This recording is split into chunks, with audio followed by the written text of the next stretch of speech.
أكبر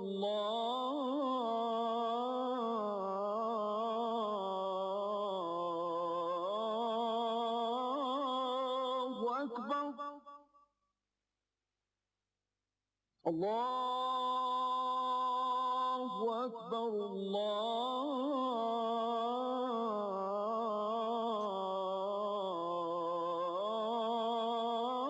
الله أكبر أشهد أن لا إله إلا الله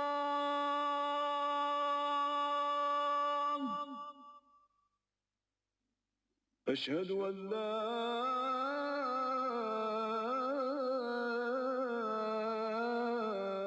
إله إلا الله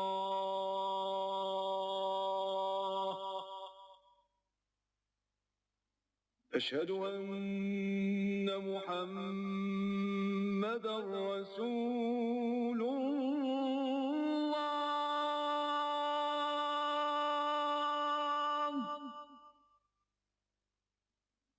أشهد أن محمدًا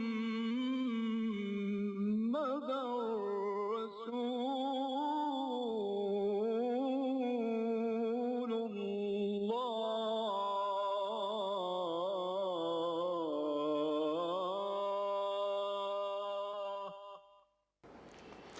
أعوذ بالله من الشيطان الرجيم بسم الله الرحمن الرحيم الحمد لله رب العالمين الرحمن الرحيم مالك يوم الدين إياك نعبد وإياك نستعين اهدنا الصراط المستقيم صراط الذين أنعمت عليهم غير المغضوب عليهم ولا الضالين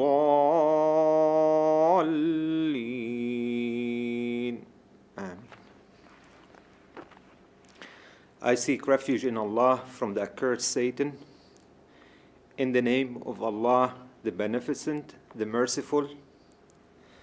Praise be to Allah, the Lord of the worlds, the Beneficent, the Merciful. Honor of the Day of Judgment.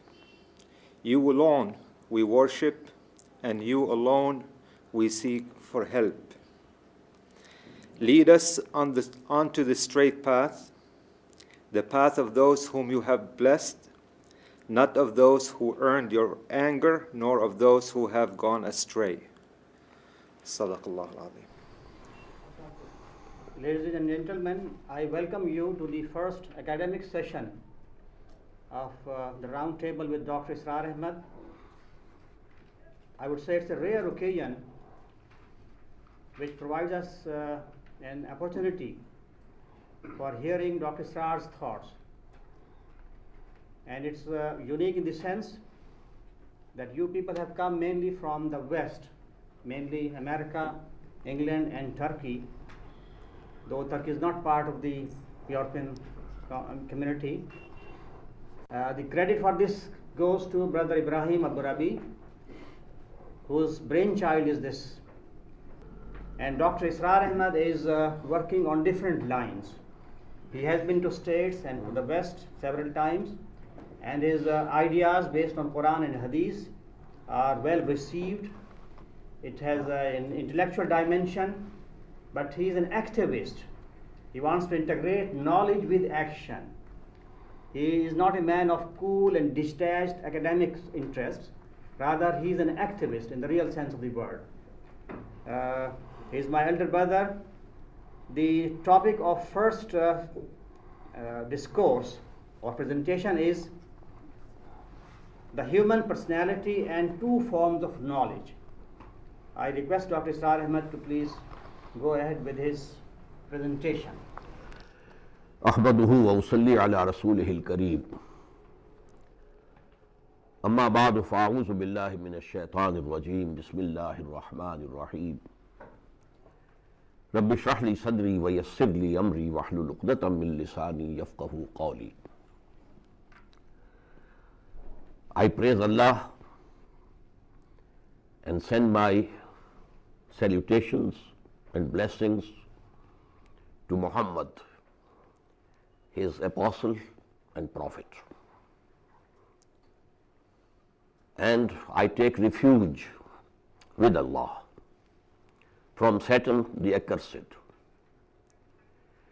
And I begin with the name of Allah, the most compassionate, the most merciful.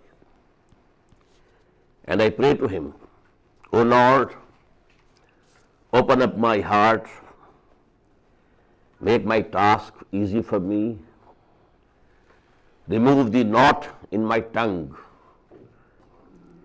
so that these brothers and sisters can understand easily and fully what I have to say to them. And after that, dear brothers and sisters, from Adam and Eve, Allah's blessing may be on both of them. And may Allah bless all of us and guide us to the straight path. In the very beginning, I must and do thank you from the depths of my heart that you have taken out time from your busy schedules and undertaken a very long and tiresome journey. Actually, if anything good comes out of this exercise, the credit would go to Dr. Rabi. As the brother has said, it's his brainchild. And if it proves to be an exercise in futility, then the blame will be solely on me. Secondly, I want to profess I am not a scholar in the usual sense of the word. I have never studied social sciences, any of them. What to speak of teaching them? My background education is medical. So I know a little bit of physics and chemistry and zoology and botany.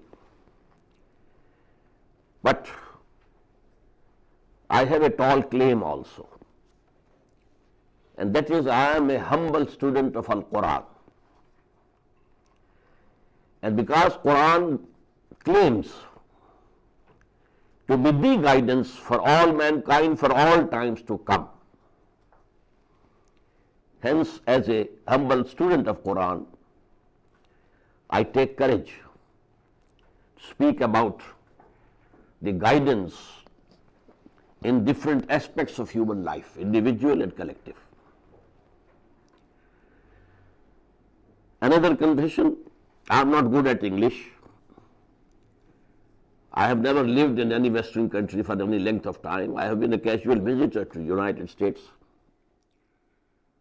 And secondly, I had, during an operation on my knee, there was an episode that my heart stopped for some time.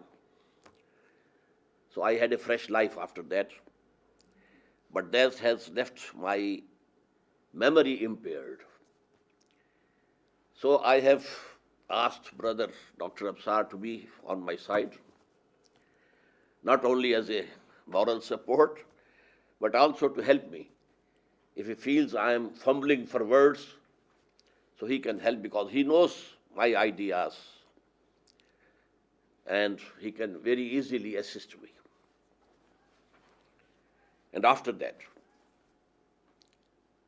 as it has been told to you, and you must have known it already,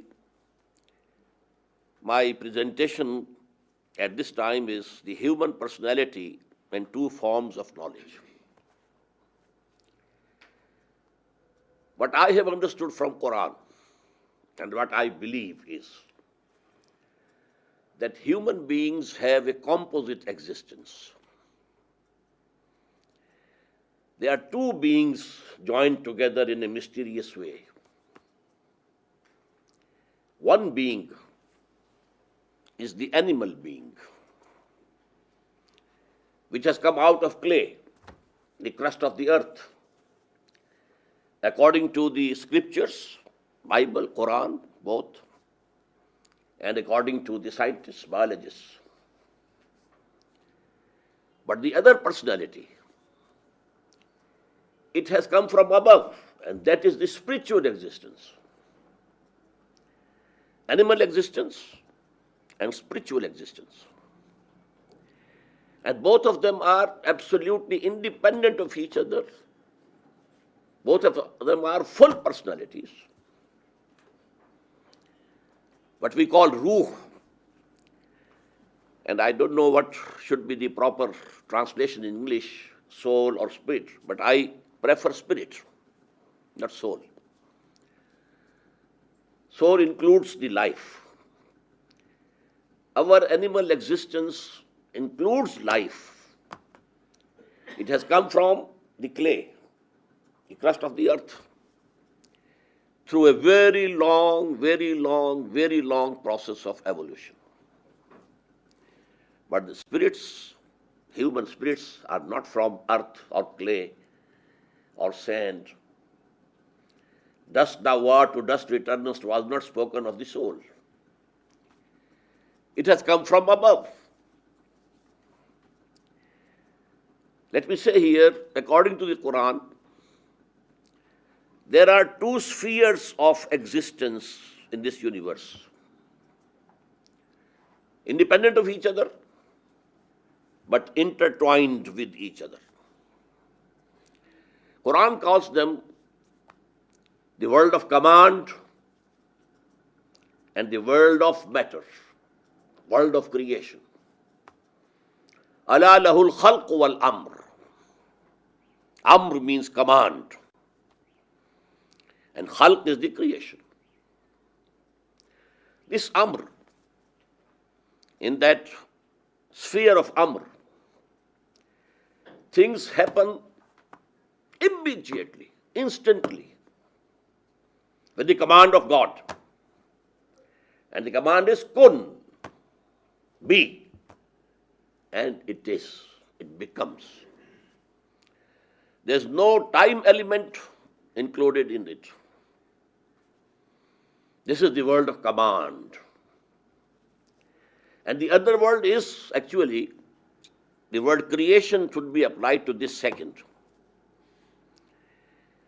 In Arabic, we have a word ibda', and that means creation ex nihilo, creating something without anything. So that is the word of command. Kun fayakun. Allah says be, and it is, and it becomes. But the other world is the world of creation. Here something is created out of something, not ex nihilo. Man created from clay. The jinns or jinnis created from fire. The angels created from light. So there was something existing before, and from that something has been created. And in this world of creation, time factor is always involved. That is why the scriptures, and here again, I mean Bible as well as Quran, they agree that this universe was created in 6 days. And we don't know the duration of the days of God. Surely they are not the days with which we are accustomed. The days in Quran, we find 1,000 years of hours becomes 1 day for Allah. And there's another verse, 50,000 years of hours go to make a day, the day of judgment. But maybe the cosmic day, the universal day might be very long. We may call them the millenniums. But time is always involved. A seed to grow into a tree needs time. The human embryo to become a full human being needs time. So in the realm of command, there is no time involvement. But in the realm of creation, the material creation, I may call it, time is always involved. Now let me give you a diagrammatic representation. This concept is based on an ayah of the Quran. It is chapter 40th and verse 11. I have written here in Arabic, قالوا ربنا أمتنا سنتين وأحييتنا سنتين فاعترفنا بذنوبنا فهل إلى خروج من سبيل. The people who will be thrown in the hell after the day of judgment, they will pray to Allah, "O our Lord, you put us to death twice, and then you revived us twice. And now we have confessed our sins. So is there any way out from here also?" Very important ayah of the Quran, very important. Although some similar concepts are given in other ayahs also, but this is the most important, central ayah regarding what I am going to say. Starting from this extreme left, creation ex nihilo, in the realm of command, were the spirits of all human beings, much before the creation of this universe, material universe, much before that. This material universe started from the Big Bang, I agree with it. But this period is pre-Big Bang. The command, the big command of God, kun, it took the form of light, subtle light, without any heat, without any motion. And from this light were created the angels and the human spirits, all human beings from the first Adam till the last son of Adam. These arwah. In hadith we find the words, al-arwahu junudun mujannada. They were like armies, all human beings. The spirits of all human beings were created at that time. And all the angels were created. Still, the time and space complex had not split. Time was not there.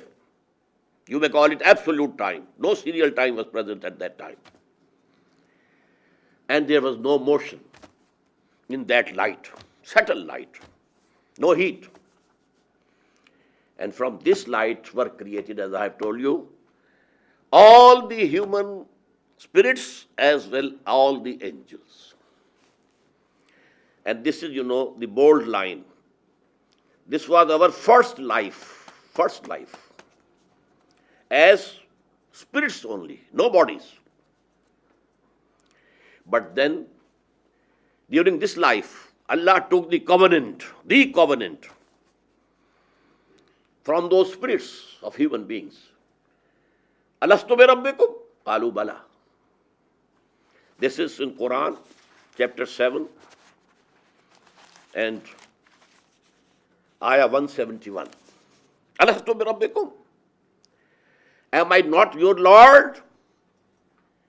And all of us, all the spirits of all the human beings, from Adam till the last human being who will be there before the end of this world, they said in one voice, why not? You are our Lord. This was the first covenant taken from the spirits of human beings by their Lord and Creator Allah. But then they were put to sleep. This was the first death, put to sleep. We may say, put in some cold storage.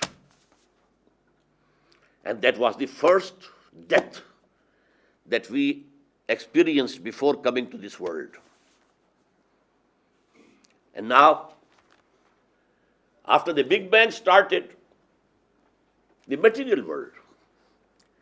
And this Big Bang was another kun, big kun. Here, let me quote from the Gospel according to St. John. In the beginning, there was Word.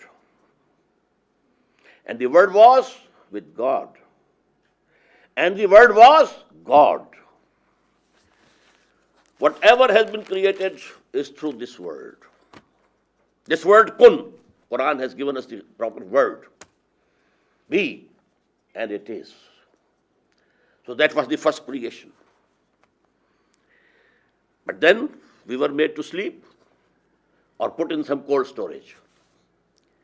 In the meantime, this Big Bang, another, big kun of Allah subhanahu wa ta'ala. And it took the form of small particles, very minute, but very hot, very hot, very hot. And running away from each other with a speed. And from this, Quran tells, the self-conscious creations were the angels and the human spirits. Now, another self-conscious creation, and that is of the jinns or the jinnis, I think you call it. And Quran tells they were created out of fire. That was after the Big Bang of the physicists. Then, to cut a long story short, there were galaxies were formed and planets and stars. And then some planets started to cool down. Our planet Earth cooled down, there was crust, and gases came out of it. And from them, water was created.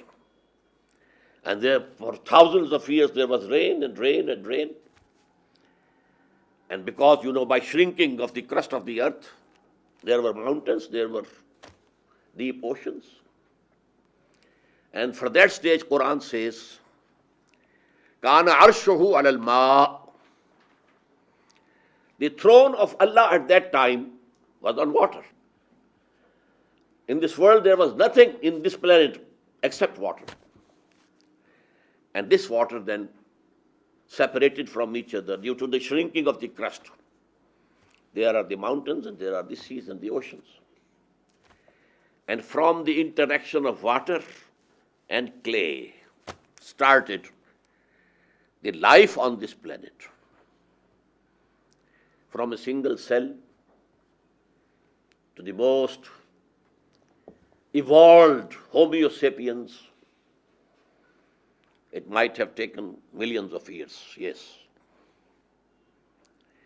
But then Allah subhanahu wa ta'ala selected one Homo sapien. It was the animal of man. Still he was not human. The animal existence is coming from the earth. But then Allah blew into him, into one of the selected people from the Homo sapiens, the spirit which was there waiting in the cold storage, which was asleep. It was revived. And now we have a human being having a body coming from below. In this diagram, this is earth. And this is coming through evolution, the Homo sapien. And then that ruh, that spirit, which was asleep, and Quran says, which was under death, that has been blown into this. And now he becomes man, human being, composed of two distinct entities. Body, or I should say better, animal being, body plus life. Ruh and spirit is not life. Life is there in the dogs, in the cats, all the animals. Even in the leaf of grass, it's living. So life is something else. And that spirit of God, we find it in Quran at two places, very clear terms. Quran says, فَإِذَا سَوَّيْتُهُ وَنَفَخْتُ فِيهِ مِنْ رُوحِي فَقَعُوا لَهُ سَاجِدِينَ. It's chapter 15, ayah 29. And again in chapter 38, ayah 72. Ayah, I mean verse. Actually, I don't like these translations of surah is surah, not chapter. These are not chapters of Quran. The word chapter has its own connotation. It's not applicable to the surahs of Quran. In the same way, the word verse has its own connotation. It's not applicable to the ayat of Quran. But for the English speaking people, we have to use those words.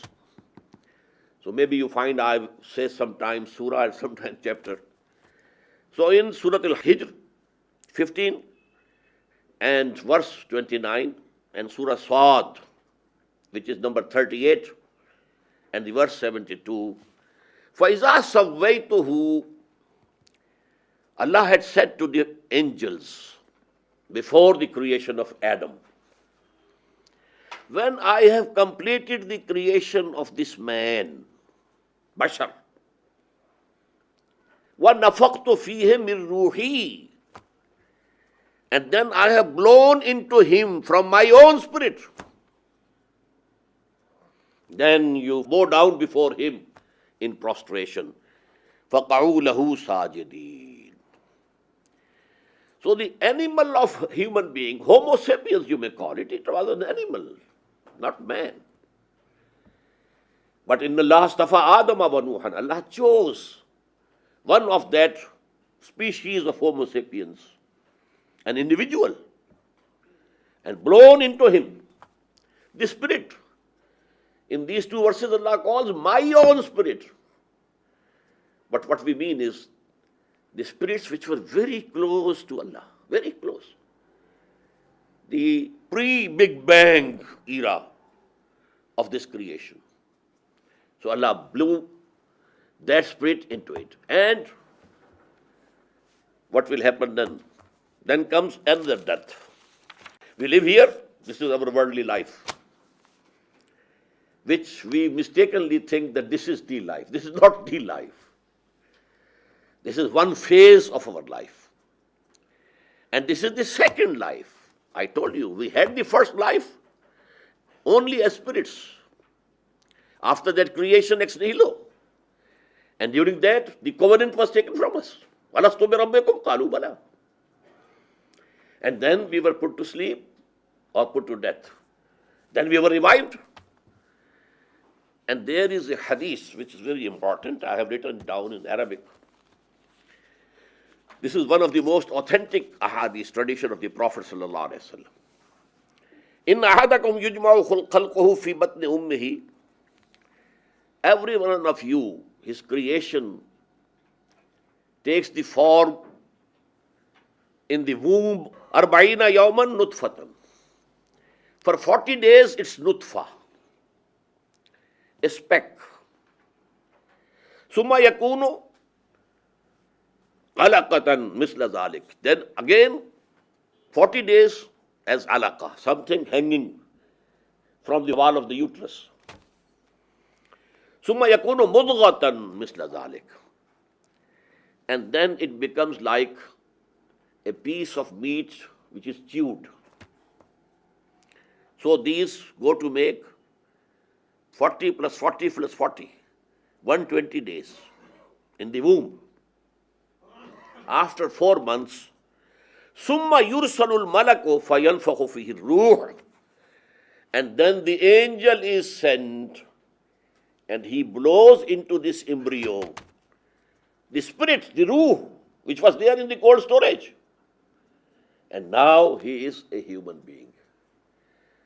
Before that, the embryo was living. It was not dead.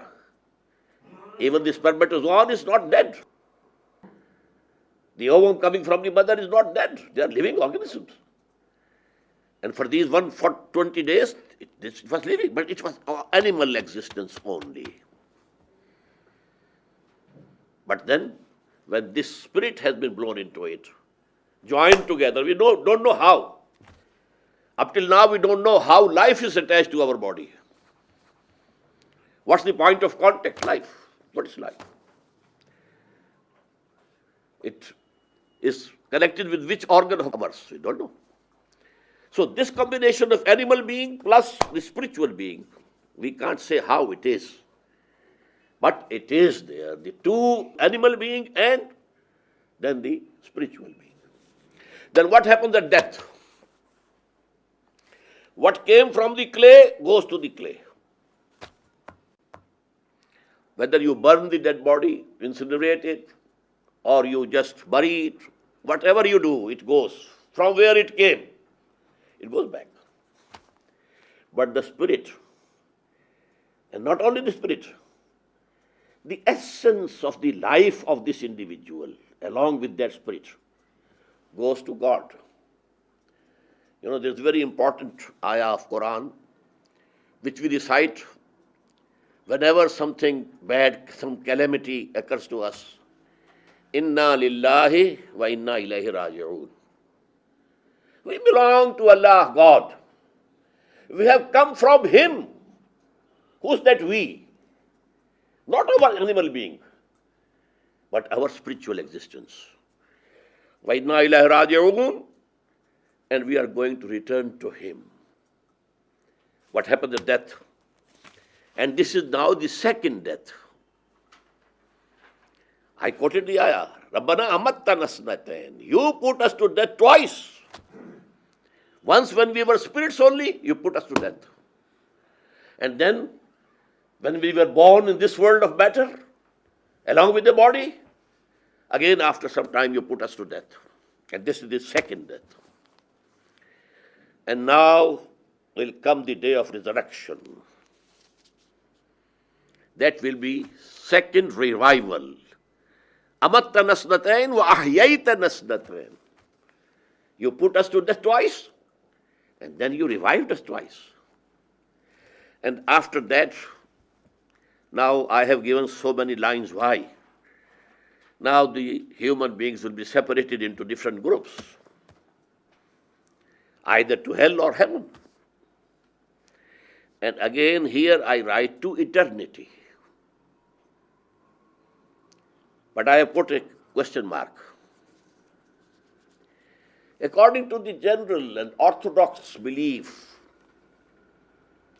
the hell and heaven both are eternal, eternal, eternal, never to end. But there have been some scholars. Interestingly, two scholars who are dead against each other, Ibn Arabi and Ibn Taymiyyah,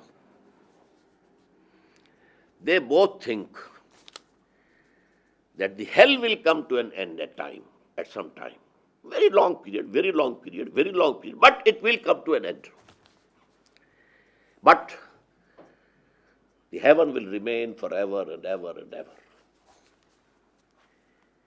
And from among our mystics, they say that these arwah of the people who are in heaven will eventually go and merge with divinity, with the person of God. But these two things are not the main concept or belief of the Muslims. It is hell and heaven both eternal. So now one point more, and then I proceed to the second point. These two beings of human being. The animal being, body plus life, and a spiritual being. They are absolutely independent of each other and full personalities. Now our animal being, it has its own sources of knowledge. The external senses, we get the sense data, and this brain here processes the data, and we infer, and we understand something. Then it is put to memory in this computer of brain. So we see with these eyes. This is our animal sight. We hear with these ears. This is our animal hearing. We think with this brain. This is our animal thinking. The ruh or the spirit, it has its own eyes. It sees without these eyes. It hears without these ears. It contemplates and thinks itself, not through this agency of the brain computer. There are many ayat of the Quran which tell this. فَإِنَّهَا لَا تَعْمَلْ أَبْصَارُ وَلَكِنْ تَعْمَلْ قُلُوبُ الَّتِي فِي الصُّدُورِ in Surah Hajj. These eyes don't get blind. The infidels, the opponents of Muhammad, Allah's grace and peace be upon him, they were not blind of eyes. They were blind of their spirits. وَلَكِنْ تَعْمَلْ قُلُوبُ الَّتِي فِي الصُّدُورِ. Because the spirit, its abode is our heart. For the animal being, it's a pump which is pumping the blood. But the spiritual being, for the spiritual being, it is the abode that is there, dwelling there. So these spirits can see, they can hear without these eyes and ears. And it thinks. لَهُمْ قُلُوبٌ لَا يَفْقَهُونَ بِهَا. Quran says they have hearts because ruh is in the heart. That is the abode. So we have given them the ruh, the qalb, but they are not contemplating with it. This is not this eye, this is not this brain. This is the sight and the hearing and the contemplation of heart, or we may call it spirits. So this is actually the existence of human beings being composed of two elements. The animal, let me quote here a Persian couplet of Sheikh Sadi, the sage and poet, Persian sage and poet. Admi zada turfa ma'junast, as farishta sarishta was haywan. This human being is a very strange type of mixture. In it we have an angel as well as animal. The animal is our animal being, coming from clay. Its desires and lusts, they take us down. But the ruh, spiritual being, came from God, and it wants to be nearer and nearer and nearer to God. There is a pull within ourselves.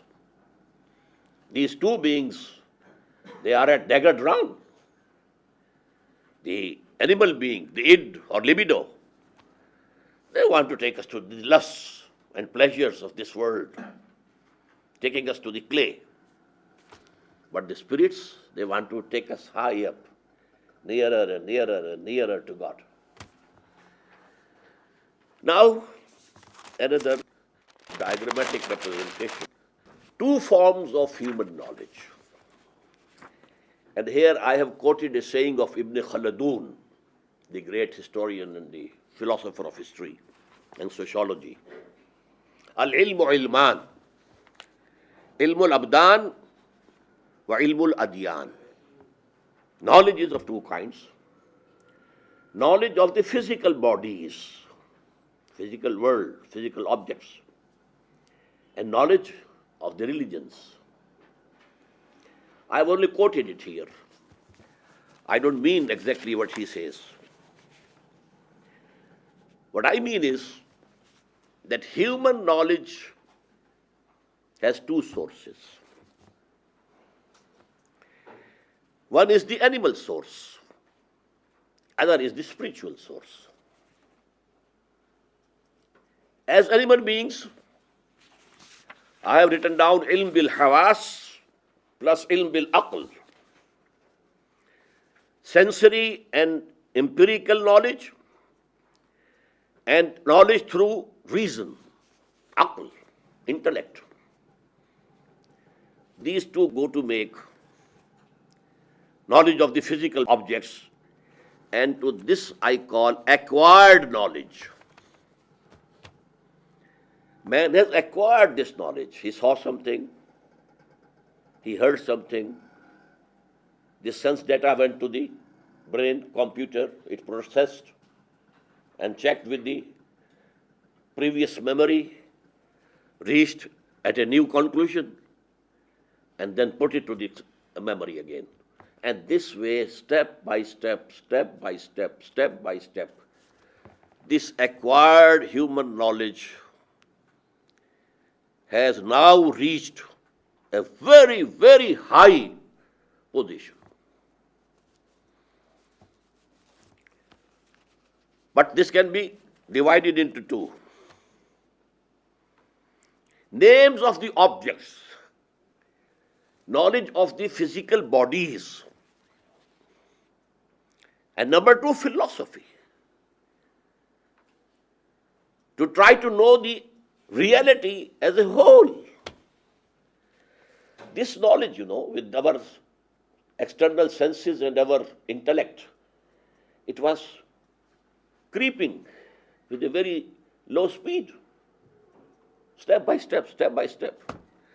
Except for the last century, I may say, there has been an explosion, a very big leap, very big leap.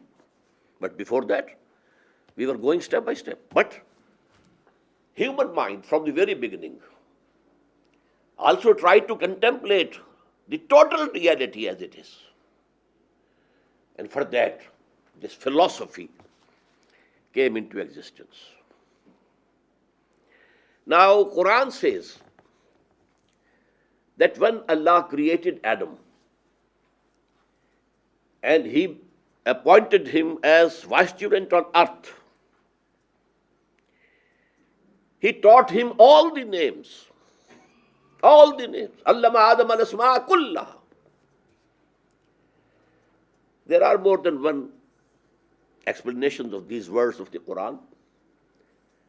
But popularly, and I believe in it, it means the knowledge of the material objects.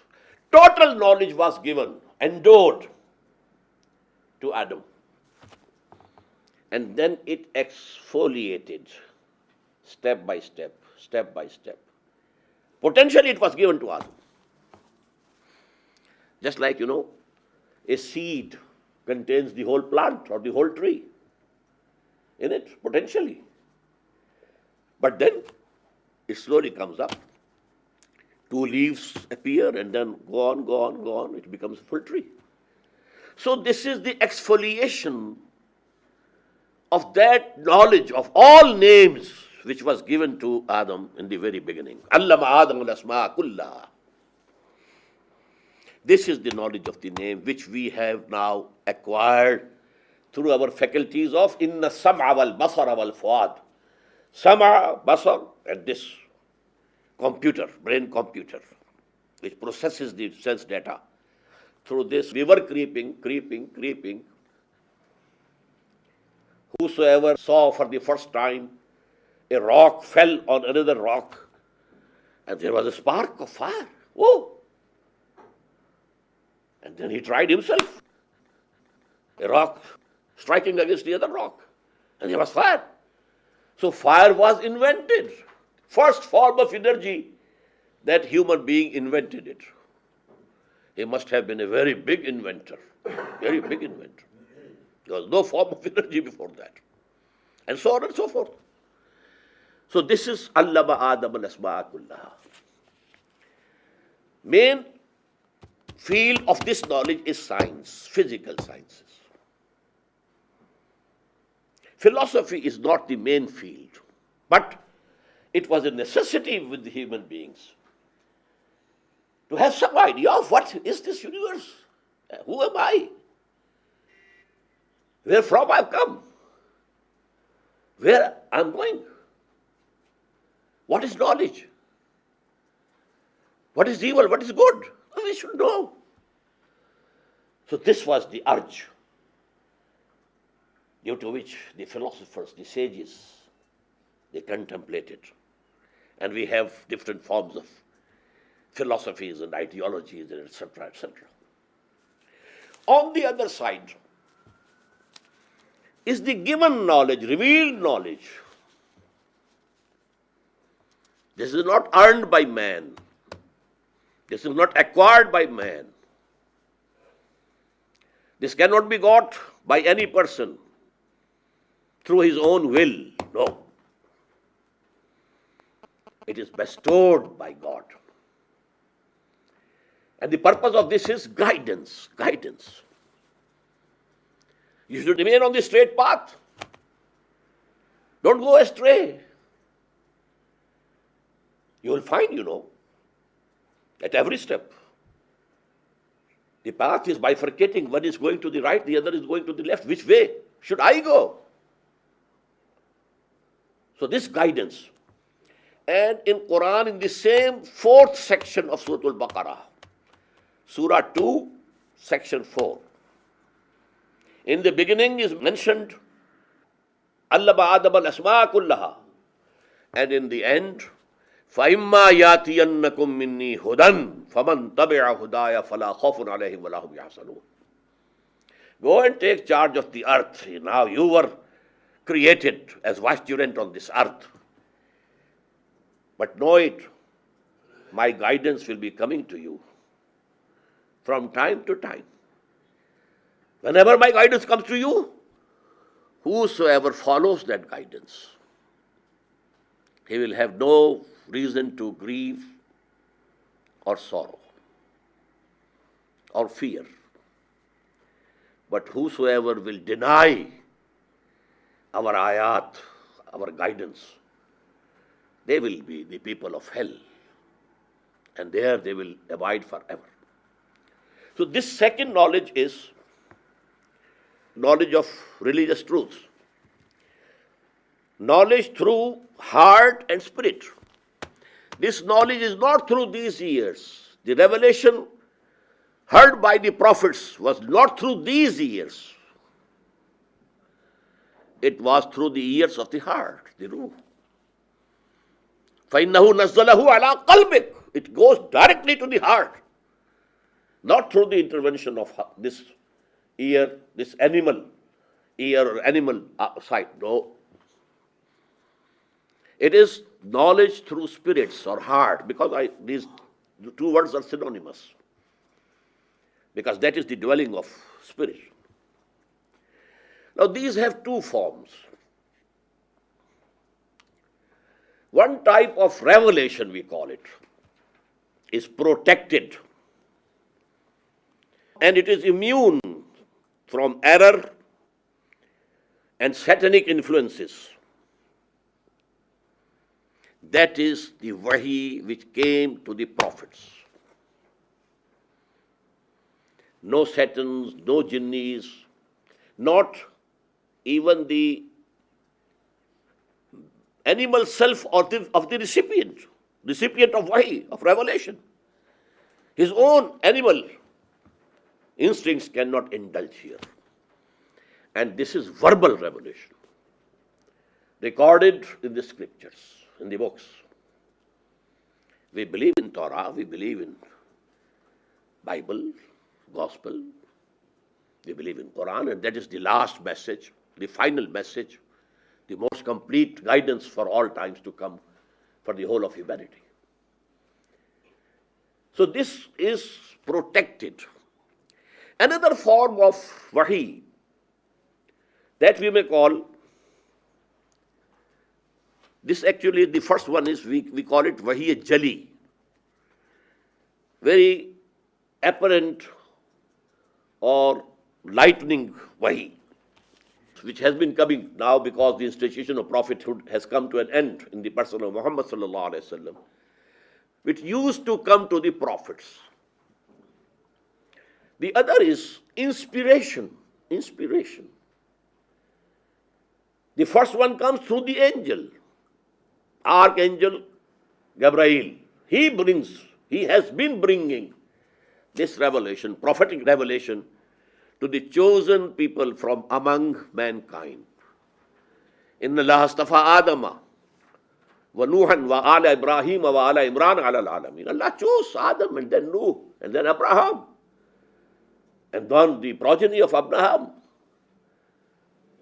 And he has been sending his wahi through Archangel Gabriel to each one of them.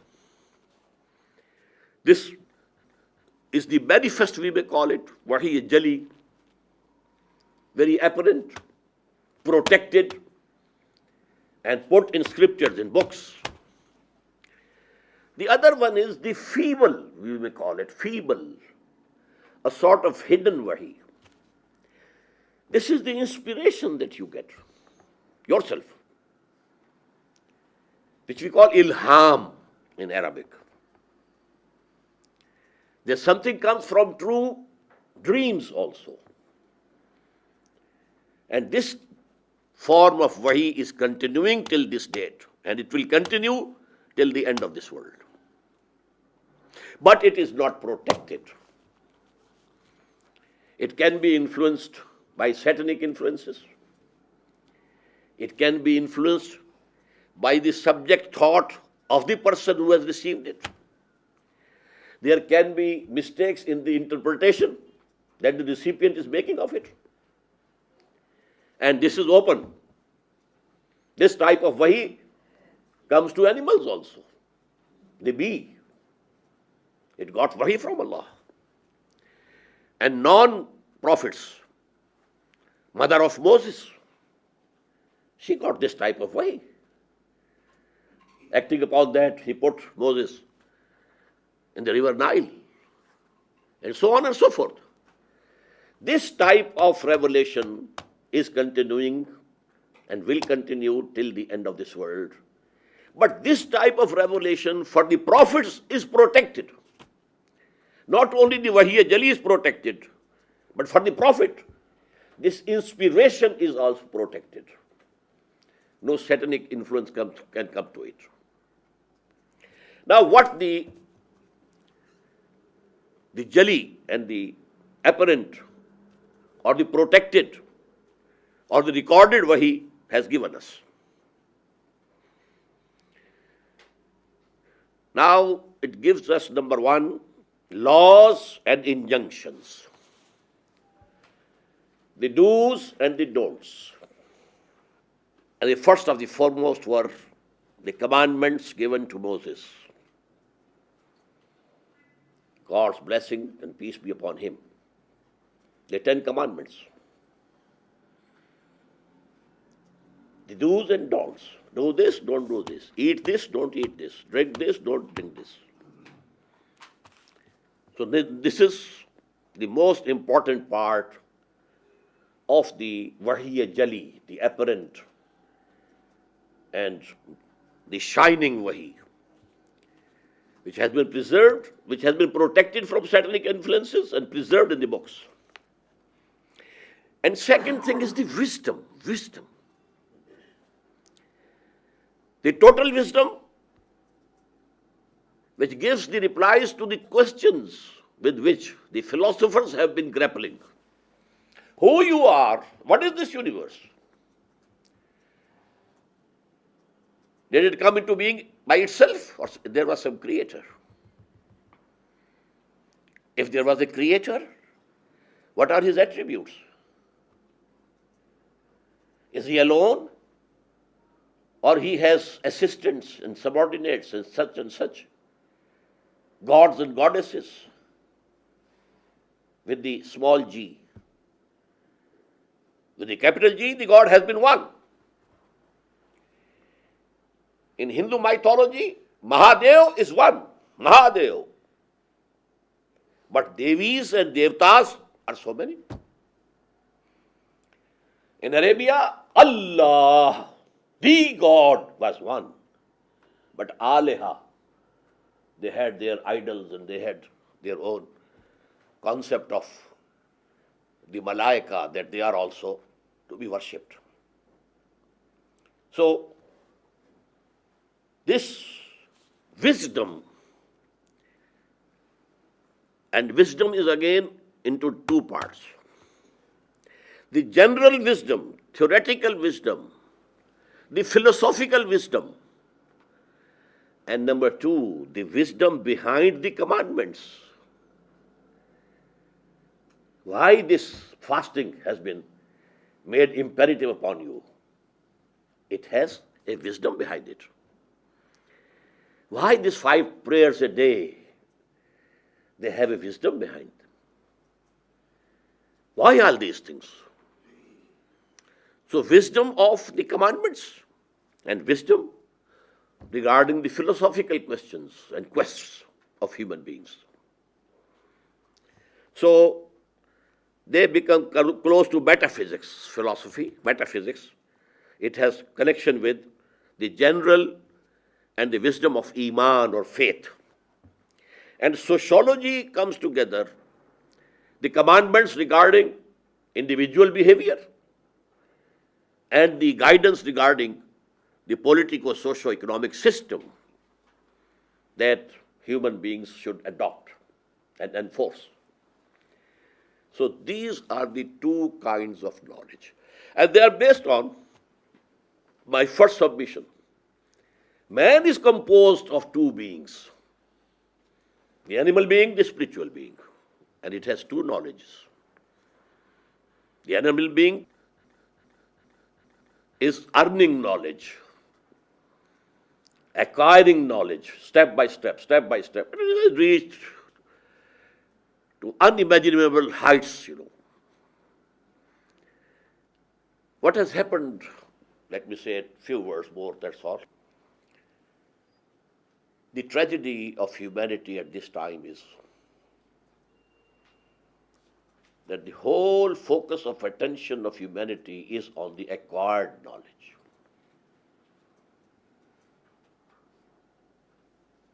It has just discarded, put the revealed knowledge away. No attention to it. Had all this scientific and technological development been supplemented alongside with that, the spiritual knowledge, there would have been nothing bad. But now what had happened is, we have closed one eye of ours. Believe. We don't believe. Maybe. Can't say for sure that there is God. Maybe there is one. But the universe is very much here. We must apply our intellect to understand this universe. We can't say whether there is some human soul or spirit also. Maybe there is some. But the body is very much here.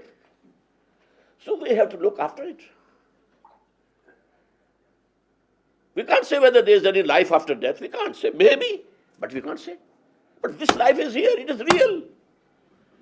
So we have to focus our attention to this life. In this way, for those of you who know the word Dajjal and the Antichrist in the West,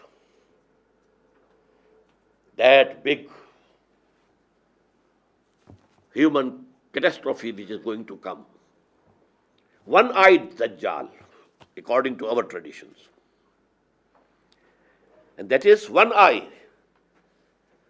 Allah gave us 2 eyes. The spiritual knowledge and the material knowledge.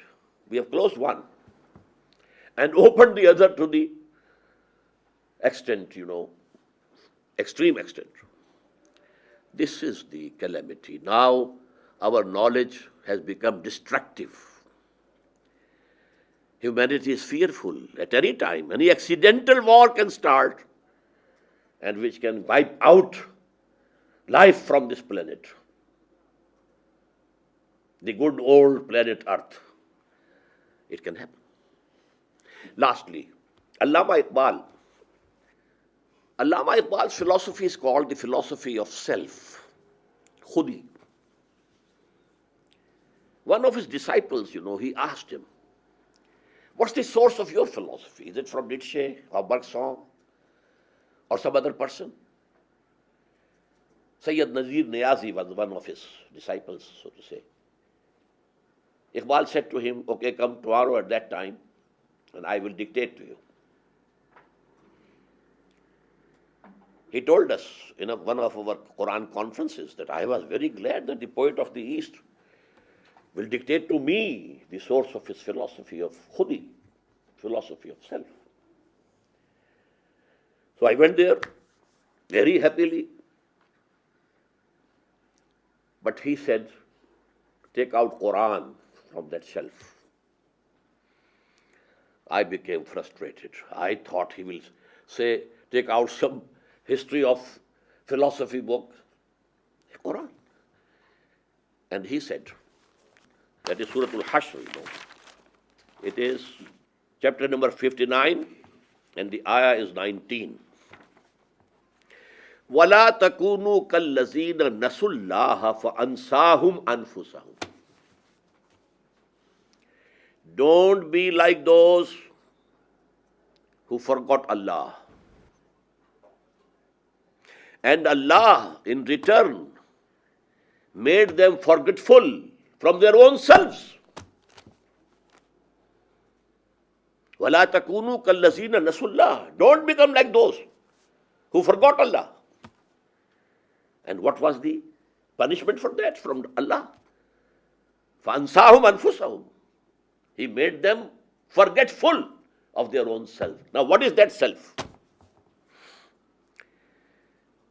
Is any human being forgetful of the needs of his animal body?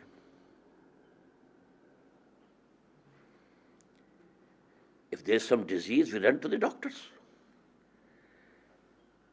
We wash our bodies with soaps and so on and so forth. Who is forgetful of his body, his animal being? So what is that self which human beings forget, ignore? That is that spiritual self. And let me quote finally. We may call it a verse from Upanishads, the Hindu scripture. Very beautiful. Man in his ignorance, man in his ignorance identifies himself with the material sheaths which encompass his real self. Real self is something else within you.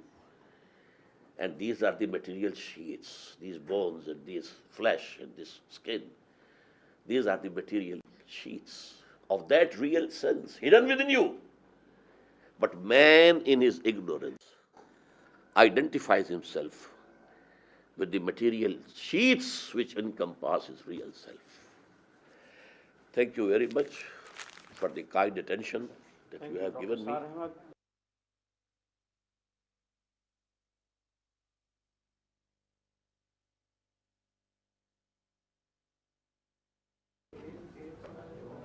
Bismillahirrahmanirrahim. We are starting our question and answer session. As you have heard, Dr. Israr has covered a vast area bearing both on ontological position of man and epistemological questions. It's a vast area. He has very briefly touched everything. And now it's your time to question him. I hope you will not needle him, because he's not a philosopher.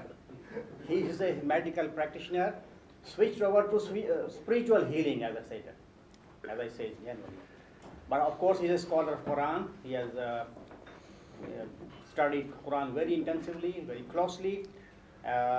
This is a gathering of multi-religious people, community from different faiths have come here, and we should meet in an ecumenical spirit and try to understand each other's point of view. Let me start by saying what a delight your presentation was and how clear it was and how much I appreciated it. And there are so many questions I would like to ask, but I'm very aware that there are others who want to ask questions too, so let me just pick one.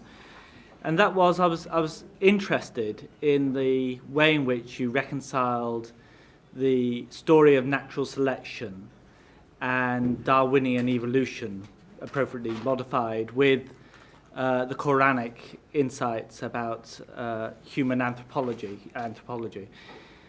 And what surprised me a little bit is that my impression is the vast majority of Islamic thinkers are very suspicious of the sort of ideological baggage that Darwinian evolution has in the West, and view it therefore with a lot of suspicion and are often very, very critical of it. But you seem to be quite happy to talk about the fact that certainly the animal, human, did evolve from, animals, and it was in some point in that process we were given a spirit. And how do you find that do you find you have a lot of sympathy in the Islamic world for these positions, or do you find that you are often criticized for them? Thank you very much. Firstly, please note that I do believe in evolution, but not in Darwinian evolution. Evolution is something else, and the mode through which it has taken place is something else. The struggle for existence and the survival of the fittest and natural selection, and that automatically changes one species to another, this is wrong. At every change of species, we need another kun from God. And this, the mechanism of Darwinian evolution has not been proved and not very much liked in the biological areas, in the academia. So every time we have to have a kun, and that change becomes from Allah subhanahu wa ta'ala. Now actually the damage that Darwinian evolution has done to humanity is because of the focus on the animal being only. Man is not an animal being only. He is a spiritual being also. And that is out from the discussions or studies or quest of the scholars. This spiritual existence has not come through evolution. It is direct from Allah, direct from God. So because this I said it is the calamity and the tragedy of modern mind, that we have just shut our eyes from that side. And now, if we are only animals, now we can follow animals. Animals don't discriminate between wife and mother and daughter. Why should we? They don't take the trouble of dressing. Why should we? This civilization has gone down to the animal level because the other aspects are absolutely out of sight. Now, whole sociology, whole thought is focused on the animal being. That's all. So that is the reason why Muslims don't agree with it.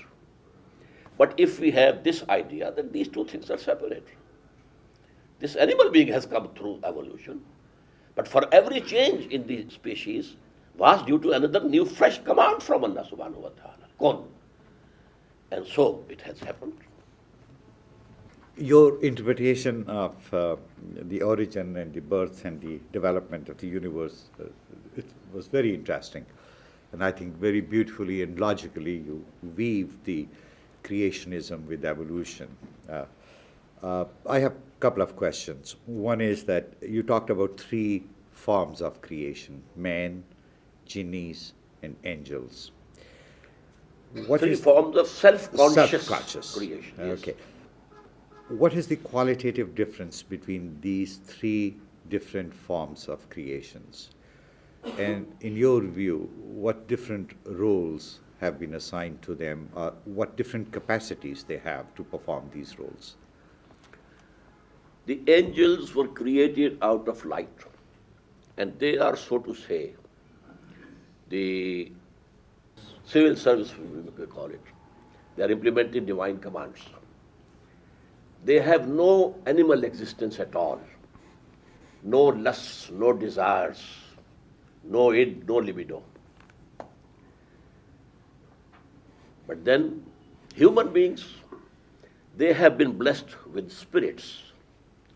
But jinns don't have spirits. They are alive. They don't have spirits. Therefore, no revelation could come to them. Revelation only could come to the human beings because they have that apparatus, that ruh, that spirit within them which receives it. The antenna is there. They don't have it. So, vicegerent on earth is man. And he is the only creation of God in which both the worlds, the world of Amr and the world of Khalq, they have come together. Jinnis are only Khalq, not Amr. And the angels are Amr, no Khalq. And here, both have met together. The spirits belonging to the world of command and the animal being to the world of creation. I'm trying to relate here in this very interesting and for me very instructive exposition that you have made today, that the thought about the body itself, you I think also in some ways refer to as kapra, quoting Upanishad, I suppose, in a way that it's a covering, which is, I think, in a way the Sikhism looks at it. The kapra is, body is quoted, is named kapra quite often in the Guru Granth Sahib. And kapra, or the human incarnation, so to say, is the result of your karmas. Karmi ave kapra, nadri mokh dwar. And it is through the grace, nadar, karam of God, that the moksha, the emancipation, Salvation. Yes, salvation, the door of salvation only opens up through the grace of God. But it is through your karma, through your doings, through your actions in your prior births, that you got this human body. And this human body is then considered as one of the greatest blessings which has been given to you, because it provides you the instrument, the sources of energy, as you said, the thinking, the intellect, the ability to reason, the ability to see, to comprehend, acquire knowledge, gyan, and then try and get closer to God. And the biggest suffering is, where we start or begin, is the suffering from being separated from God, the Atma, the spirit, being separated from God, the process of individuation. And in this process of individuation, the thing that comes up as the main obstacle in our ability to reunite with the eternal spirit is the so-called home, or which, once again, I go fully with you when you say that surah has to be called surah and not a chapter, because home, I think people have tried to translate it into I amness or id or ego, or I was even impressed by the use of word khudi by Allama Iqbal. And that is the big problem, that home dhirag rog hai. Home is the greatest malady. Daru bhi isma hai. Daru, the malady, the remedy, also is in this. Because if there is God's grace, then it will put you on the right path. So what I was trying to figure out and understand is two aspects here. One is that how do we envisage, how do we sort of comprehend the role of the physical human body as such, and the role of our ability to make choices which has been given to us by God, in other words, human will, because that is where home comes in. So if you could elaborate on that for me. I'm thankful to you, brother, because you have given an exposition of your own, which is in consonance with what I have said. You have used the very correct word, instrument. This body is the instrument. Our ego or khudi or spiritual existence is the real existence. But it has to earn good deeds through this body, or it is earning hell for itself through this body. And this is actually like a horse you have to ride. So your khudi should be strong enough to control the horse, or it will throw you down on the ground.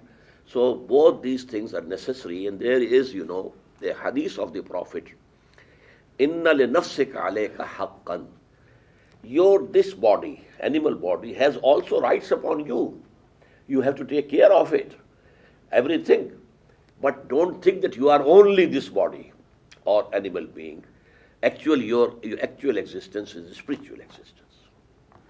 What have been the reasons for the decline of the Islamic civilization with the basic characteristics that you have presented in your talk?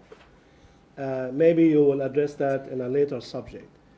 But my main concern here in the question is that your talk includes a number, multiple layers of contradictions.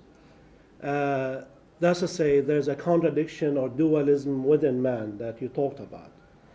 But there's also another kind of contradiction or dualism outside of man, between perhaps different civilizations or philosophies or discourses. And since God is a central figure within the Abrahamic tradition, within Islam, it seems that at the end of the talk you were somewhat pessimistic about human destiny. Now, how come that God becomes absent here, although we are in so much need of God, in the presence of contradiction, civilizational contradiction or human contradiction? How come that God does not interfere in order to restore that balance between the two entities that you spoke of? First of all, let me admit that this is global civilization, but it is, as its origin was Europe. It's European civilization which has engulfed the whole of the globe. Regarding the question, God doesn't intervene. He has created this world, bestowed human beings with faculties, and now it is for them to show خَلَقَ الْمَوْتَ وَالْحَيَاةَ لِيَبْلُوَكُمْ أَيُّكُمْ أَحْسَنُ عَمَلًا. Man is being tested over here. What you do? So actually this will happen, but that was not the subject of my talk. Finally, we agree, both Christians and Muslims, the kingdom of heaven on earth is going to be established. It will be established.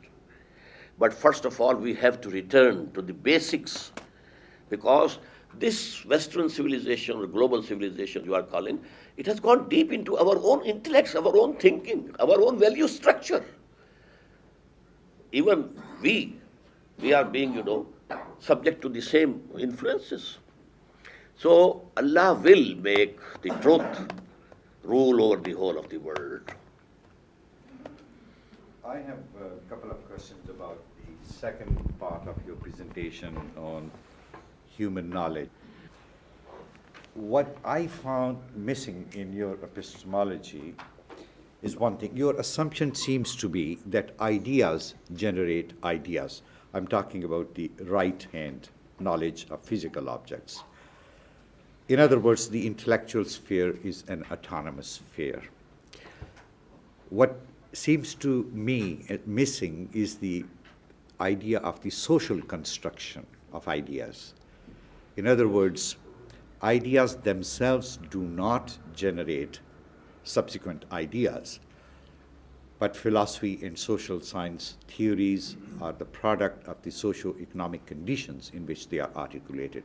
Would you accept that position? Yes. Going to the left side, then I'll ask the other question. Actually, what I said was that this acquired knowledge, mostly it is the science, knowledge of these physical sciences and then technology, and that is the main subject today. It's the focus of human attention.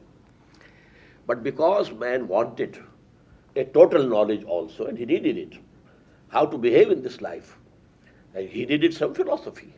And along with that, I should have added, and I have on that diagram, the social sciences. And you have to generate them, and you have to build them, and then you have to live by them. Yes? Going to the left side, you have one box, it calls recorded and open revelation. In Islam, I would assume that you mean that open and recorded revelation is contained in the Quran, right? Yes. Would you also include hadith? Hadith In on this the other category, or it's in the second box? Second box, which is, but for the prophets, this is also protected. The dreams that the prophet had were revelation for him. And you know, the inspirations. Because in Surah Shura, we have three forms of wahi. مَا كَانَ لِبَشَرٍ أَن يُكَلِّمَهُ اللَّهُ إِلَّا وَحْيًا أَوْ بِوَرَاءِ حِجَابٍ أَوْ يُرْسِلَ رَسُولًا فَيُوحِيَ بِإِذْنِهِ مَا يَشَاءُ.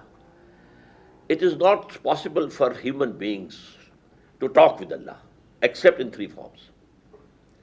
From behind a curtain, just as Moses had that conversation with Allah on that tour, and an inspiration directly from Allah, or a wahi coming through the angel.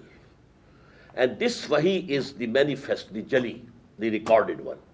But what is coming as inspiration, that is the second aspect of wahi. And for the prophets, this is also protected. So hadith is, you know, sort of a trayer of that wahi khafi. Then the other two boxes, one is called laws and injunctions, and then the legal code. I have two questions about that.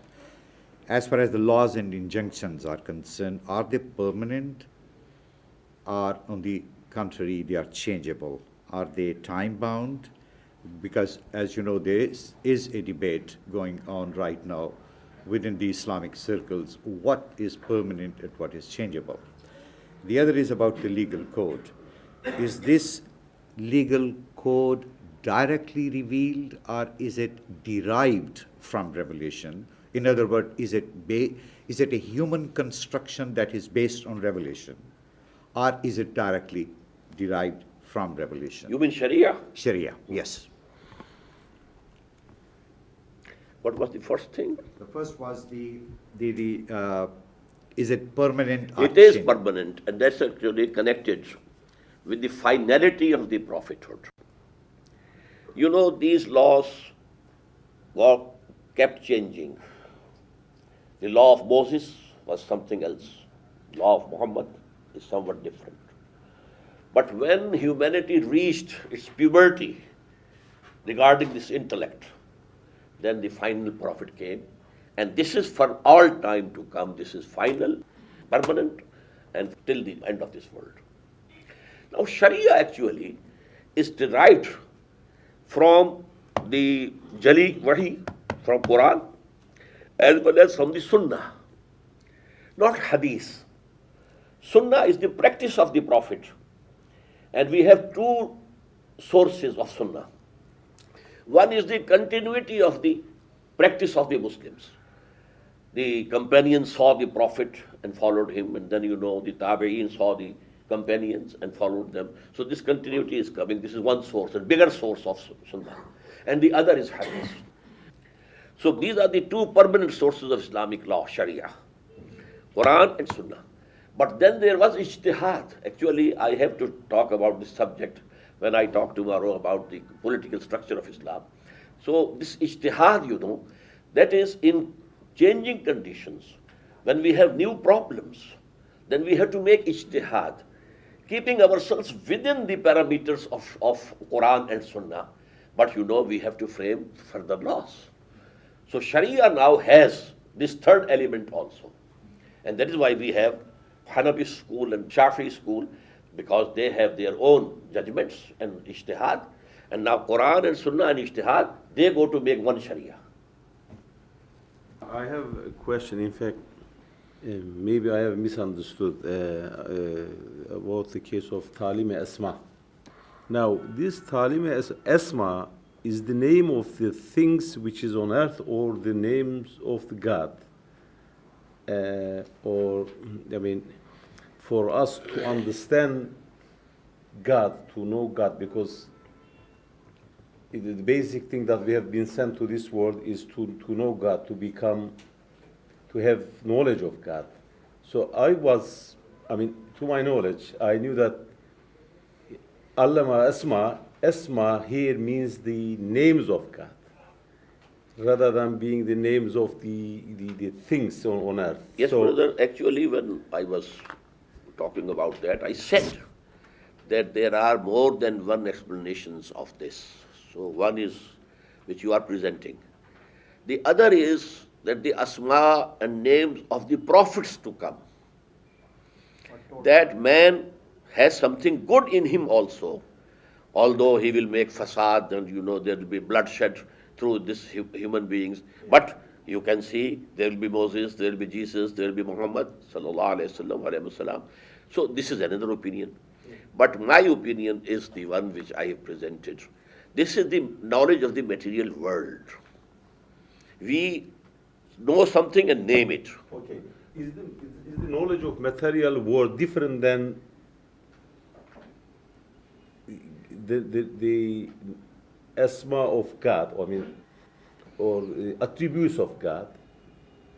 When we think, because God, in fact, creates things, and then we know the things. No, this universe is, because this is connected with the evolution as well. Is the shadow of only one name, and that is Khaliq, Al-Mubdi', Al-Badi', that's all. But this universe has so many things that we have to know them and we have to name them. Every science has its own terminology. Unless you know that terminology, you can't understand their science. So I think this terminology and names of things. First, I'd like to also thank you for your presentation. Thank you very much. And now I'd like to follow Ibraheem's question and your answer to Ibraheem's question, which I think fits into some of the things that you said.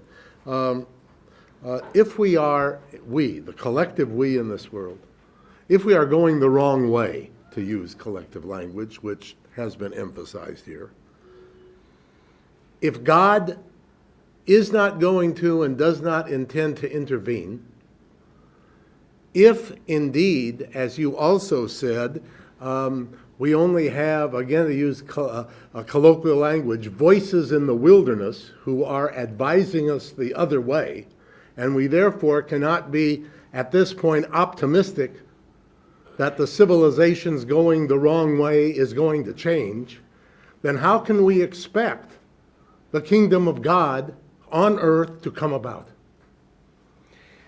When I said God doesn't intervene, I meant from beginning. The beginning has to be from human beings. They have to struggle. God has intervened by sending his prophets, his books, his guidance. That is also intervention. Now it is for the human beings to follow them and to strive to establish the kingdom of heaven on earth, the divine kingdom, the Islamic state. And that is our job. But when we are doing that, Allah will help us, God will help us. So that help will come. But without our own effort and endeavor, It is not going to come. He will not do it for us. We have to start, but then the help will come. But let me just press a little more, if I may. Again, how can we be optimistic given the present condition of the world that you described?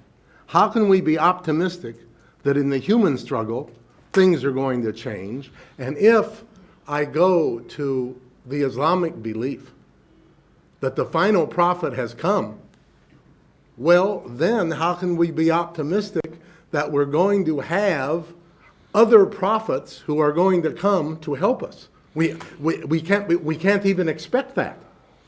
Yes, no new prophet is to come. But we have a concept in Islam of mujaddids, the revivers. And the Prophet said in every century, Allah will send people who will revive Islam and the basic thoughts of Islam and basic teachings of Islam. These are called mujaddids. And they have been coming in every century. So mujaddids will come, and then the divine help will come. And secondly, although we believe that no new prophet is going to come, but Jesus is to come. He has to come again. We believe, just like the Christian brothers, the second coming of Jesus. And through him, actually, this is going to be a global kingdom of heaven on earth.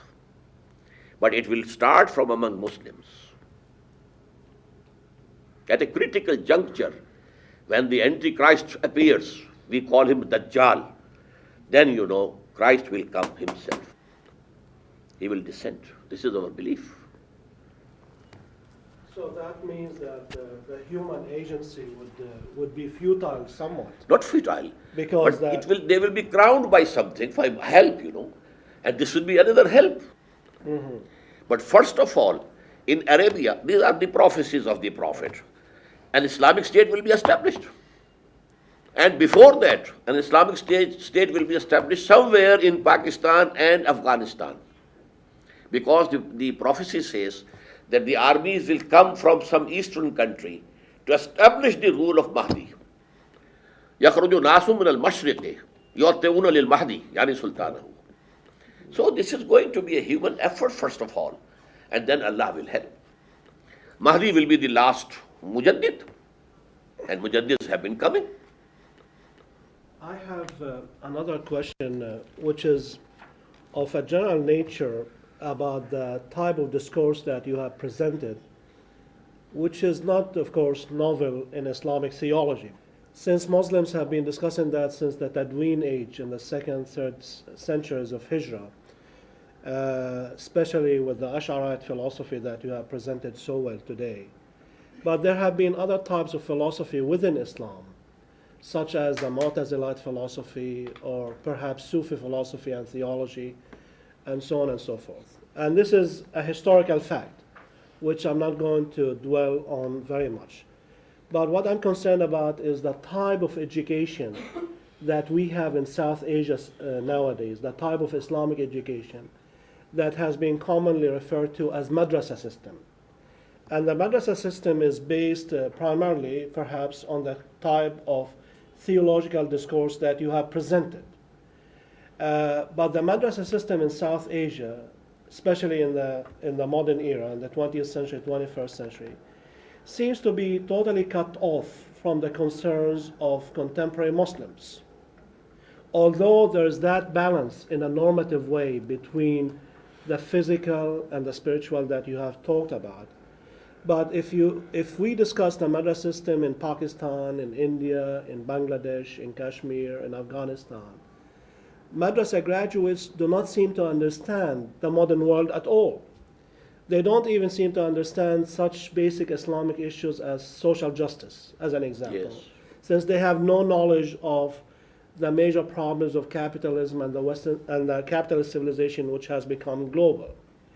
And therefore, the question is, if we believe that the normative discourse that you have presented is the correct discourse, but in actuality it is cut off from life, it is alienated from life, then the question is, how can we establish bridges between this discourse and the contemporary needs of the Muslim world? Actually, this madrasa system was devised to produce legal experts of Islam and the magistrates and judges on the Muslim governments. It has some relation with hadith, but mainly it is fiqh. So actually, we should say this is out of the context, it's gone away. Now we are producing only Maulvis who can lead prayers in the mosques, who can give you fatwa about very small things, that's all. Because when Islam or Muslims degenerated, Islam didn't remain a deen, it became a mazhab. Now, if the Britishers were ruling over here, that law was the British law, civil code, penal code, and so forth. What was the job of the Muslim ulama? Leading prayers and teaching people how to say prayer and how to keep fast, and that's all. And this part of our society has become accustomed to this part of deen only, and that is mazhab, and not Islam. And they are not very much concerned with Quran. So we have to bring about and establish an educational system based primarily on Quran. So you're saying that the ulama in, let's say, Pakistani society are not concerned about the Quran? I think that is not included in their courses. Very small part of Quran is included in their courses. They are more concerned with hadith and fiqh. I think that there is a larger question about the status of the ulama in contemporary Muslim societies, specifically in South Asia. And from what you're saying, that the ulama are facing a major crisis. Actually, in what terms happened of their own Islamic when ideas. the Britishers came to India, now because a civilization, a military power with a scientific background, so we were so much obsessed with it that the ulama, they decided to go to the corners. They thought we can't, have a confrontation with this civilization as this knowledge. So they content them to corners so that at least name of Allah and name of Muhammad and name of Islam can be preserved. And that is why, in India and Pakistan, Islam, at least as a religion, is very forceful. Not as a deen, not as a system, social system of life, and just social order, no. So are we saying that the modern Muslim states that have come after colonialism have failed in retraining Muslim ulama in an Islamic way? Yes, definitely, I agree. Because actually, after the end of colonialism, so to say, it has not ended up till now, but so to say, the end of colonialism, the people who came to helm of affairs, at the helm of affairs, rulers, they were all trained by our colonial masters. They were brainwashed. They were they had accepted the Western civilization. And they are ruling. So actually, the colonial rulers are ruling till today by proxy. But we have an example of Iran where the ulama are in power. Yes. If we look at the Muslim scene in the contemporary. That's the only exception. And that was actually a political movement was hijacked by the ulama. So the Shiites are better than us. They have proved that they have more power and endurance and the spirit of sacrifice. And this tragedy of Karbala has persisted in their hearts. So this, to lay down, the virtue of laying down your life, it is within their bones. What I do see here is a very altruistic underlying theme of the emancipation of the whole mankind as a part of the evolution or the development through the development of the individuals.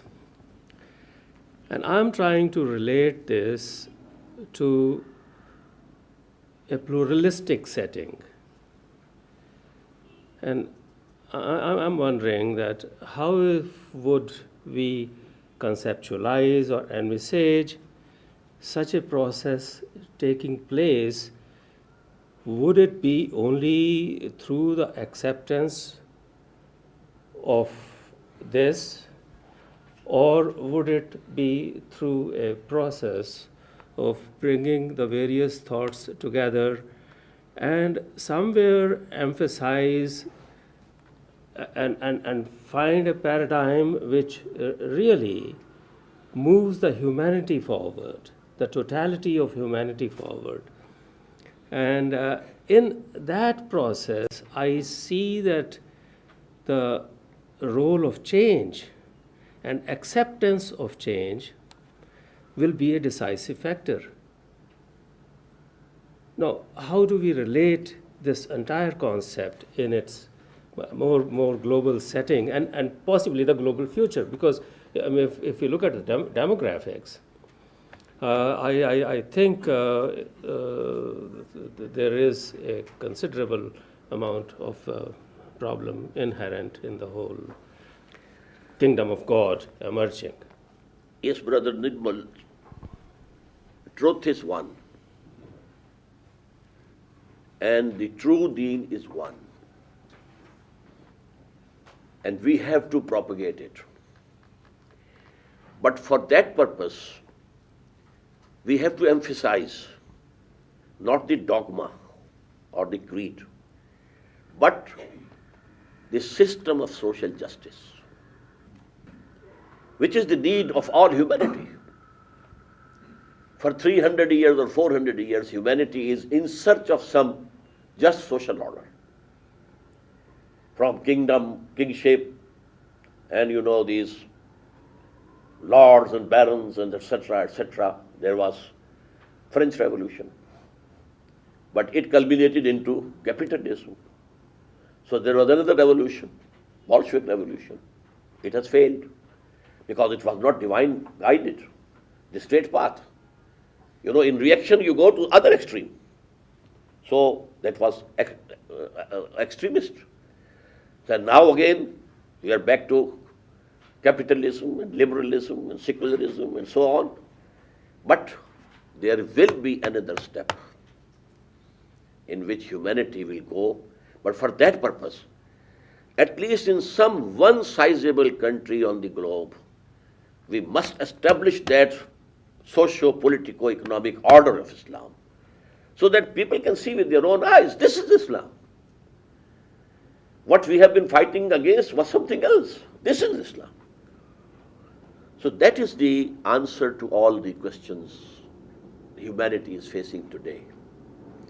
And that is why now America, when they say we are not against Islam, they are saying true. They accept Islam as a mazhab, as the religion. And it comprises of three parts. Some creed, or dogma, beliefs, some forms of worship, some social customs, what to do with the dead body and how to solemnize the marriage and how to celebrate the birth of a new baby, etc., etc. Well, you can have any belief. You can come to America, buy a synagogue, turn it into a mosque.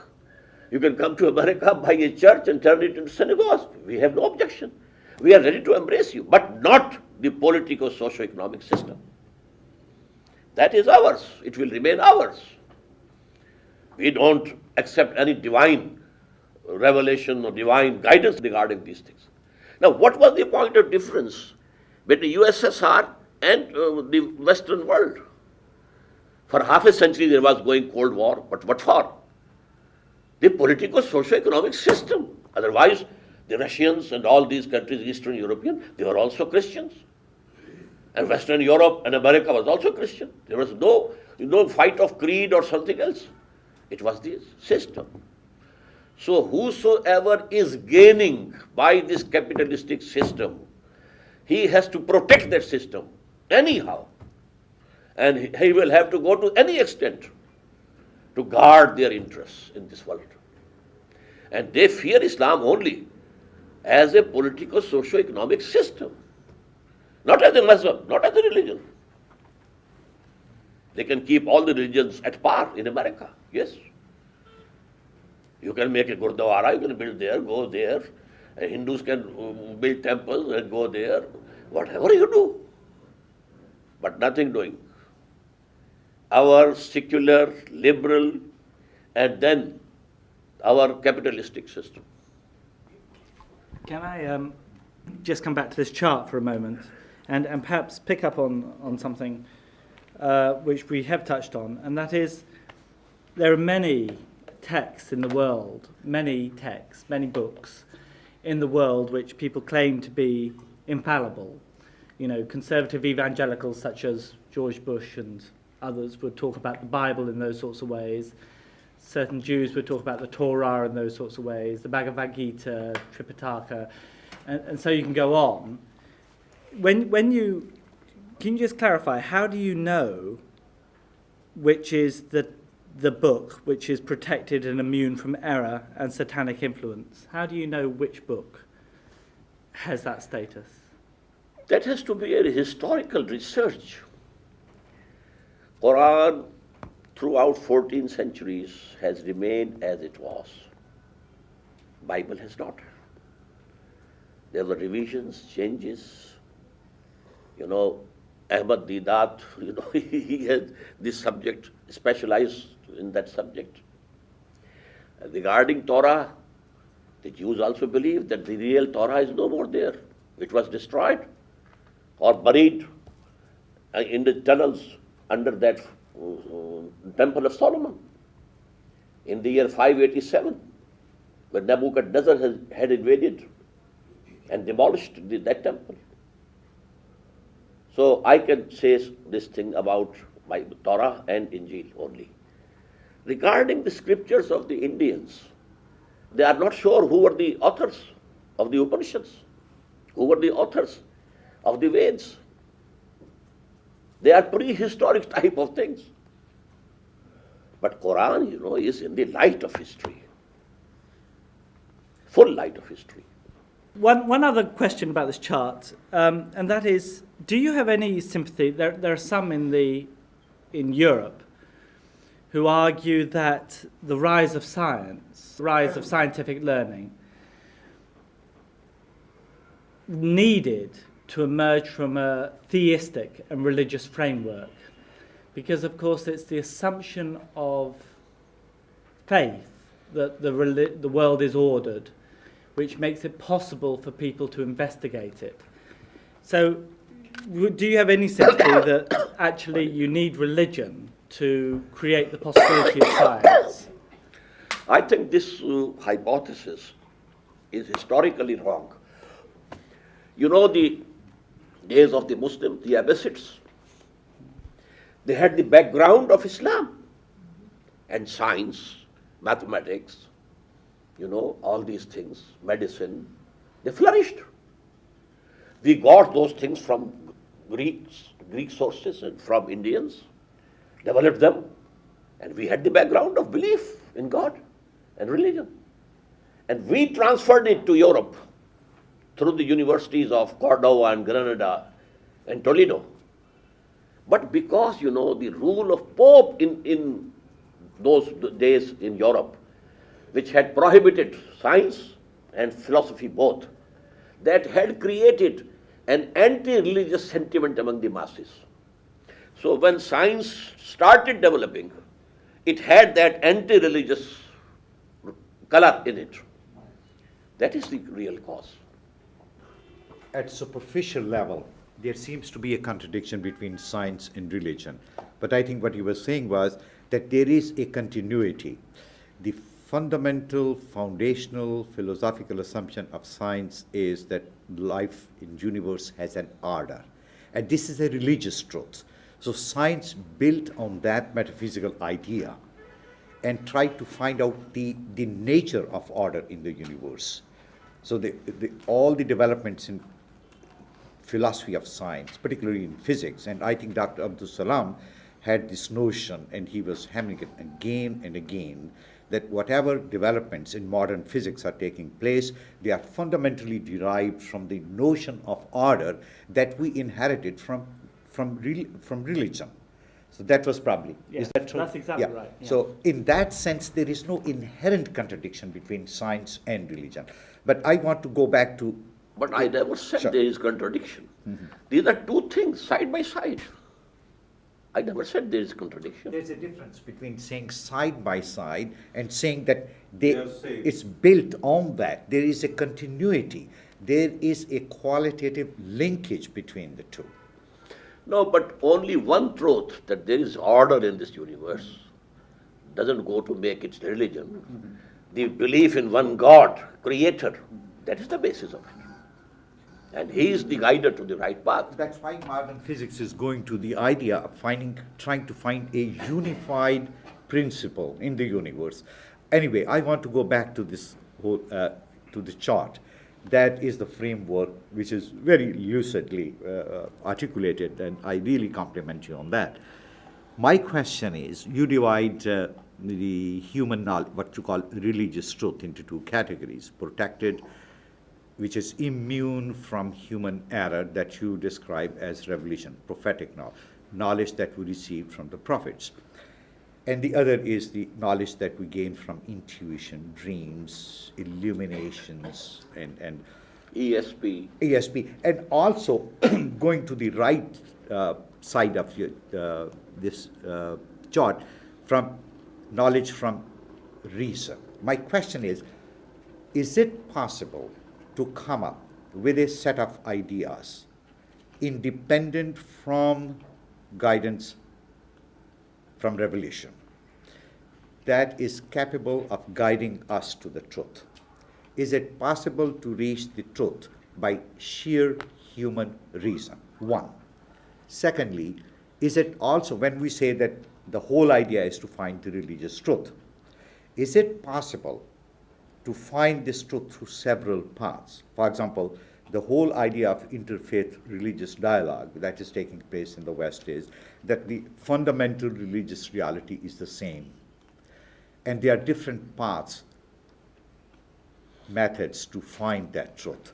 I'm not saying that it will not be subject to error, but I just want you to entertain the possibility, just the possibility, Of that there are certain other ways to find the truth, independent of prophetic guidance. actually, to know God, there are so many ways and paths. But to know the path, straight path, that is by revelation only. And this revelation has been coming time to time. فَإِمَّا يَأْتِيَنَّكُم مِّنِّي هُدًى.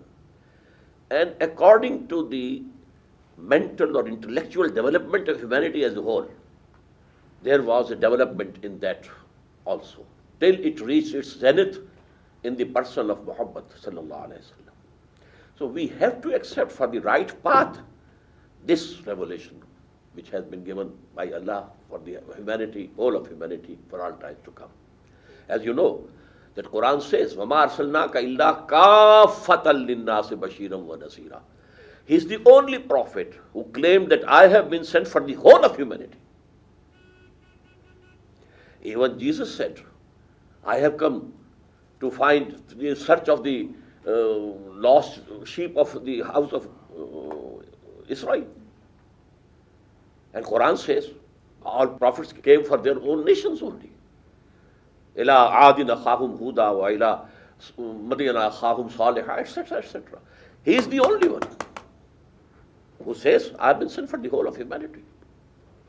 So you do not that I can live a moral life on the basis of secular ethics?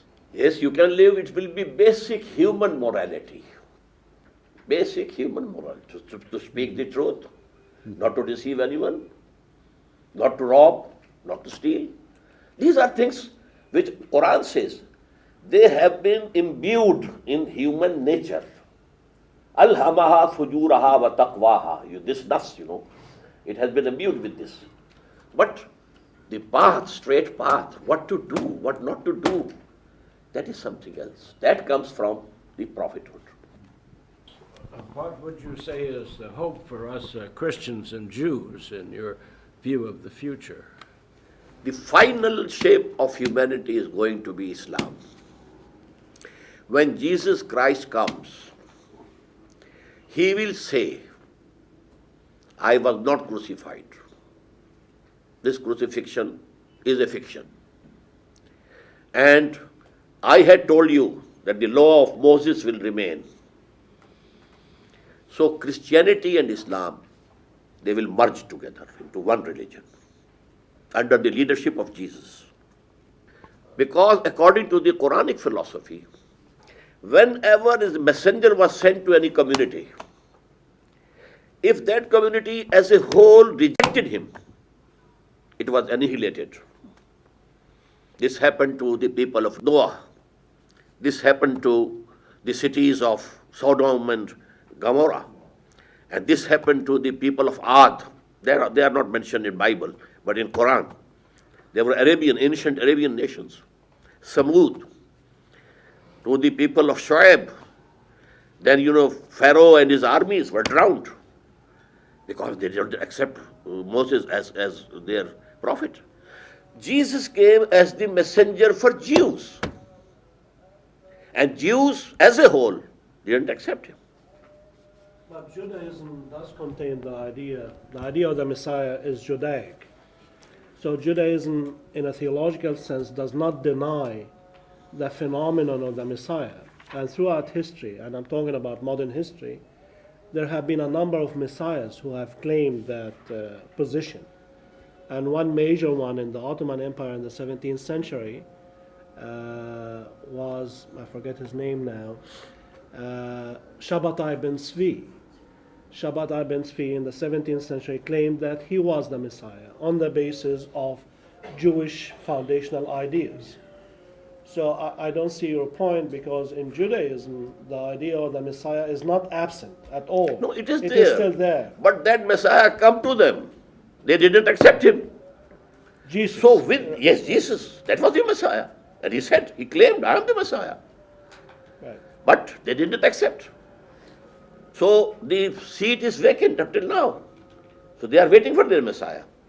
And someone will stand up to someday and claim to be Messiah and lead them to, the greater Israel and so on and so forth. Anyone can come. And that will be Antichrist. I think also we are too far away from the basic subject. Now, you said that we have two forms of knowledge. We have? Two forms of knowledge. Yes. Okay? But what about the source of knowledge for Islam? I mean, what sources that Islam accepts that true knowledge comes to us? Both knowledges are true. No, I mean, this is the knowledge of this universe. And universe is the creation of God. So is one and source. That is why all the physical phenomena are referred to in Quran, ayat of Allah. They are the signs of Allah. Yeah. So actually, Quran to us is the word of God.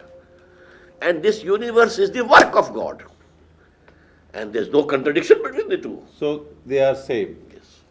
In one sense. One is coming from Kalam, the other one is coming from... Because I said, Allama Adamul Asma Kullaha from God. So this all scientific advancement is from God. Okay, we are now again to the subject. Thank you.